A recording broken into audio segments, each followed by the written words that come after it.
तो बच्चों आज हम लोग आगे पढ़ेंगे हिंदी व्याकरण में विराम चिन्हों का प्रयोग और उसके नियम। विराम चिन्ह का शाब्दिक अर्थ होता है ठहराव। मनुष्य के जीवन की एक विशेष मानसिक अवस्था है। लिखते समय लेखक यूं ही नहीं दौड़ता, बल्कि कहीं थोड़ी देर रुकता है, ठहरता है, पूरा विराम लेता है। ऐसा इसलिए होता है क्योंकि हमारी मानसिक दशा हमेशा एक सी नहीं रहती है। यही कारण है कि लेखन कार्य में भी विराम चिन्हों का प्रयोग करना पड़ता है। यदि ऐसा न करें तो भाव या विचार में स्पष्टता नहीं आएगी और पाठक उसमें उलझ जाएंगे और उन्हें व्यर्थ की माथापच्ची करनी पड़ेगी। कई बार इसका अगर हम गलत प्रयोग करते हैं तो यहाँ अर्थ का अनर्थ भी हो सकता है। जैसे मैं यहाँ पर बोर्ड में लिखा हूं एक उदाहरण, इसे देखते हैं हम लोग। जैसे यहाँ पर देखिए विराम चिन्ह के प्रयोग और नियम है। तो मैं पहले ही बता चुका हूं आप लोगों को कि विराम चिन्ह का अर्थ होता है ठहराव, है ना। यदि हम विराम चिन्हों का प्रयोग सही ढंग से नहीं करते हैं तो अर्थ का अनर्थ भी हो सकता है। जैसे यहाँ पर एक उदाहरण में लिखा हूं, जैसे यहाँ उदाहरण देखें, यहाँ पर देखेंगे एक शब्द जो है, एक वाक्य में यहाँ पर लिखा हूं, मोहन हाथ में घड़ी, आंख में चश्मा, सिर पर टोपी, कान पर बाली, गले में टाई, कमर पर बेल्ट लगाकर मेहमान जा रहा है। इस उदाहरण को आप गौर से देखेंगे कि यहां पर अल्प विराम का प्रयोग हुआ है। जैसे हम देखेंगे यहां पर अल्प विराम है, यहां अल्प विराम है, यहां अल्प विराम है, यहां अल्प विराम है, यहां अल्प विराम है, यहां अल्प विराम है। हम देखेंगे अगर हम इन विराम चिन्हों को यदि हम सही तरीका से हम इसका उपयोग ना करें तो जो हमारा अर्थ होता है उसका अनर्थ भी हो सकता है। जैसे आप लोग इसी को देखेंगे, जबकि इसमें लिखा हुआ है मोहन हाथ में घड़ी, आंखों में चश्मा, सिर पर टोपी, कान में बाली और गले में टाई, कमर पर बेल्ट लगाकर कहां जा रहा है? मेहमान जा रहा है। अगर हम इसी विराम चिन्ह को अगर हम थोड़ा सा उपयोग करने में अगर गलत करते हैं तो इसका अर्थ भी अनर्थ हो जाता है। जैसे हम अभी देखेंगे, मैं यहाँ पर के जो विराम चिन्ह है इसको यहाँ से क्या करता हूं? हटा देता हूं। यहां से मैं हटा देता हूं केवल विराम चिन्हों को, और मैं यहां पर इन विराम चिन्हों को लगा देता हूं। यहां पर मैं विराम चिन्ह लगा दिया, उसके बाद आप हम इसको पढ़ते हैं। देखिए एक बार फिर से पढ़ के देखते हैं। मोहन हाथ में घड़ी, आंख में चश्मा, सिर पर टोपी, कान पर बाली, गले में टाई, कमर पर बेल्ट लगाकर मेहमान जा रहा है। इस तरह से अगर हम विराम चिन्हों का यदि हम प्रयोग सही ढंग से नहीं करते हैं तो हमें समझने में जो हमारा अर्थ होता है उसका अनर्थ भी हो सकता है। इसलिए विराम चिन्ह का सही उपयोग करना बहुत ही आवश्यक होता है। हम कह सकते हैं कि विराम चिन्ह को सारांश रूप से हम कह सकते हैं, पाठक के हाव भाव को सरल, स्पष्ट और सुबोध बनाने के लिए विराम चिन्हों का प्रयोग किया जाता है। ठीक है, पाठक के हाव भाव को सरल, स्पष्ट और सुबोध बनाने के लिए विराम चिन्हों का प्रयोग किया जाता है। या हम दूसरे शब्दों में कह सकते हैं कि सुंदर गठन भावाभिव्यक्ति की स्पष्टता के लिए इन विराम चिन्हों की आवश्यकता और उपयोगी मानी गई है। प्रत्येक विराम चिन्ह लेखक के मनोदशा का एक एक पड़ाव है और उसके ठहराव का संकेत स्थान है। अब हम लोग आगे देखते हैं विराम चिन्ह।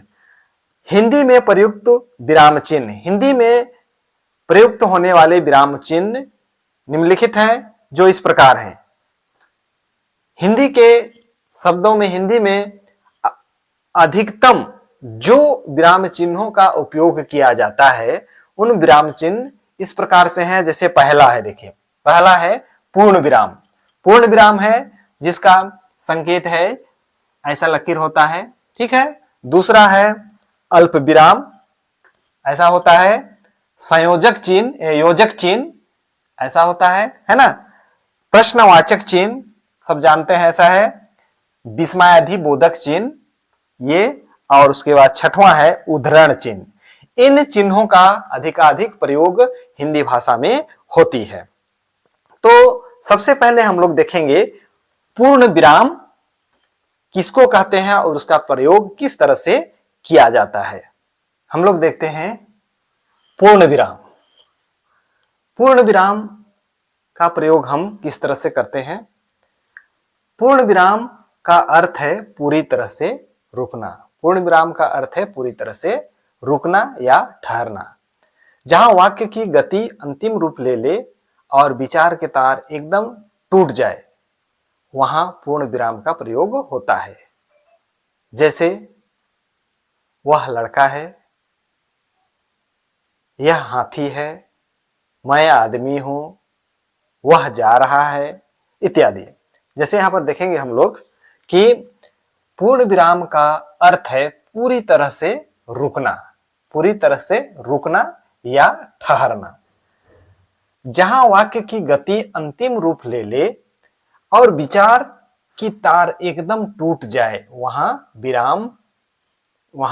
पूर्ण विराम का प्रयोग होता है। जैसे यहां पर उदाहरण के लिए दिए हैं, देखिए वह लड़का है, यह हाथी है, मैं आदमी हूं, आदि। इस तरह से जो है हम कह सकते हैं कि पूर्ण विराम का प्रयोग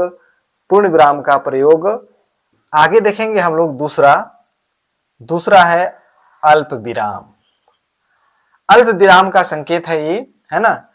अल्प विराम हिंदी में प्रयुक्त विराम चिन्हों में अल्प विराम का सबसे अधिक प्रयोग होता है। अल्प विराम का अर्थ होता है थोड़ी देर रुकना या ठहरना। अल्प विराम का अर्थ होता है थोड़ी देर रुकना या ठहरना। और हम लोग देखते हैं कि हिंदी में सबसे अधिक प्रयोग होने वाली विराम चिन्हों में अल्प विराम है। इनको जो है अल्प विराम चिन्हों के प्रयोग की बहुत अधिक स्थितियां होती है, हम देखेंगे उनको। देखते हैं हम लोग अल्प विराम चिन्हों के प्रयोग की स्थितियां। अल्प विराम चिन्हों के प्रयोग निम्नलिखित स्थितियां हैं। पहला स्थिति हम लोग देखेंगे, वाक्य में जब दो से अधिक समान पद हो। फिर से एक बार, वाक्य में जब दो से अधिक समान पद हो और वाक्य में योजक या अव्यय जैसे और की स्थिति हो, तो वहां पर अल्प विराम का प्रयोग किया जाता है। जैसे यहां पर देखेंगे राम, उदाहरण के लिए देखेंगे राम लक्ष्मण भरत और शत्रुघ्न राजभवन में पधारे। तो यहां पर देखिए राम लक्ष्मण भरत और शत्रुघ्न राजभवन में पधारे। इस तरह से जो है इस तरह से समान पद एक या अधिक से समान पद हो तो वहां पर अल्प विराम का प्रयोग किया जाता है। दूसरी स्थिति है, हम लोग देखेंगे यहां पर, जहां शब्दों में पुनरावृत्ति की जाए।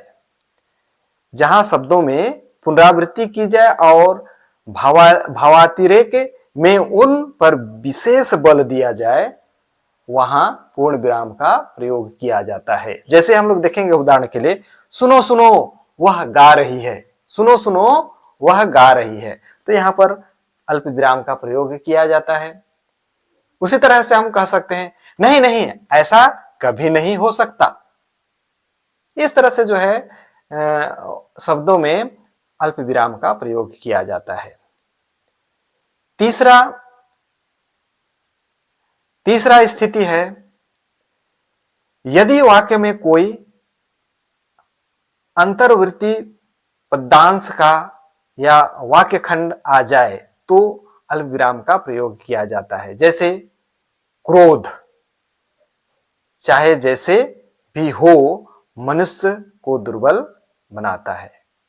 कहने का मतलब है, यदि कोई ऐसा वाक्य है जो व्यक्ति के अंतर्वृत्ति पद्यांश या वाक्य खंड आ जाता है तो वहां पर अल्प विराम का प्रयोग किया जाता है। चौथा स्थिति हम बताएंगे आपको कि चौथा स्थिति है, यदि वाक्य के बीच पर इसी से, इसीलिए, किंतु, परंतु, अतः, क्यों, जिससे, तथापि आदि शब्दों का प्रयोग से पहले, आदि शब्दों के प्रयोग से पहले अल्प विराम का प्रयोग किया जाता है। पांचवा स्थिति है, जहां किसी व्यक्ति को संबोधन किया जाए वहां अल्प विराम का प्रयोग किया जाता है। जैसे हम बताएंगे आपको, जैसे उदाहरण के लिए देखेंगे, सज्जनों, प्रिय महाशय, मोहन, अब तुम घर जा सकते हो। तो इस तरह से जो शब्दों का प्रयोग करते हैं, वाक्यों का प्रयोग करते हैं, वहां पर अल्प विराम का प्रयोग किया जाता है। छठवां स्थिति है, किसी वस्तु या व्यक्ति का विशिष्टता किसी संबंध सूचक सर्वनाम के माध्यम से बतानी हो तब उसका अल्प विराम का प्रयोग किया जाता है। जैसे मेरा, उदाहरण के लिए देखेंगे, जैसे मेरा भाई जो इंजीनियर है ना, जो इंजीनियर है, मेरा भाई जो इंजीनियर है। इस तरह से वाक्यों में, शब्दों में अल्प विराम का प्रयोग किया जाता है।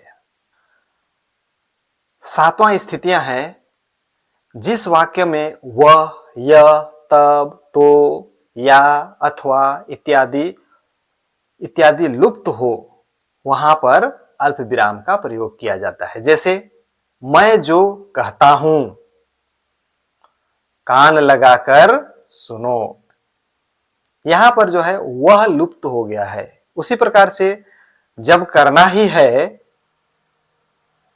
कर डालो, तो यहां पर जो है, यहां पर भी उसी प्रकार से अल्प विराम का प्रयोग हुआ है।